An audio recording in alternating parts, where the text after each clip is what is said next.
વિકાસશીલ ભારતને વિકસિત ભારતની વ્યાખ્યા આપવાનો સંકલ્પ કરનાર આપણા દેશના વિકાસ પુરુષ પ્રધાનમંત્રી શ્રી નરેન્દ્ર મોદીએ હંમેશા દેશના નાગરિકો માટે પૂરતા પાણીની ઉપલબ્ધિ સુનિશ્ચિત કરી છે। તેઓના જ પ્રેરક પગલે ચાલતા આપણા લોકલાડીલા કેન્દ્રીય ગૃહમંત્રી શ્રી અમિતભાઈ શાહ પણ નાગરિકોના હિતની અનેક યોજનાઓને સાકાર કરવા માટે સતત કાર્યરત છે। ગુજરાતના મુખ્યમંત્રી શ્રી ભૂપેન્દ્રભાઈ પટેલના માર્ગદર્શન હેઠળ ગુજરાતમાં વિવિધ સિંચાઈ યોજનાઓ સાકાર થઈ છે।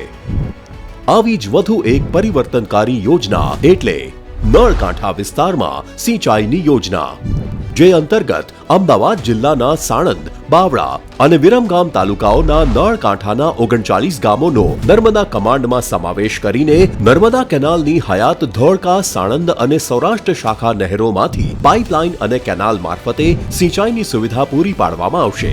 સાથે જ નર્મદા નહેર અને ફતેવાડી નહેર યોજના વિસ્તારમાં પણ સિંચાઈની વ્યવસ્થા સુદૃઢ કરવામાં આવશે।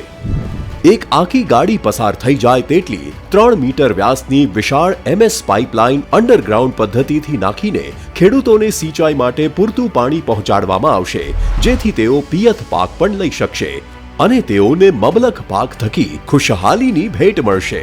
₹1429 કરોડની આ યોજનાના ₹402 કરોડના પ્રથમ તબક્કાનું ખાતમુહૂર્ત આજ રોજ માનનીય કેન્દ્રીય ગૃહમંત્રી શ્રી અમિતભાઈ શાહના વરદ હસ્તે કરવામાં આવી રહ્યું છે, જેના અંદાજે 1000 ક્યુસેકથી વધુ પાણી થકી 35,000 હેક્ટર વિસ્તાર બનશે હરિયાળો।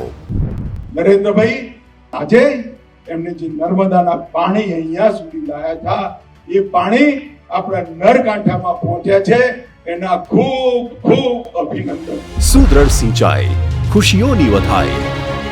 સરદાર સરોવર નર્મદા નિગમ લિમિટેડ।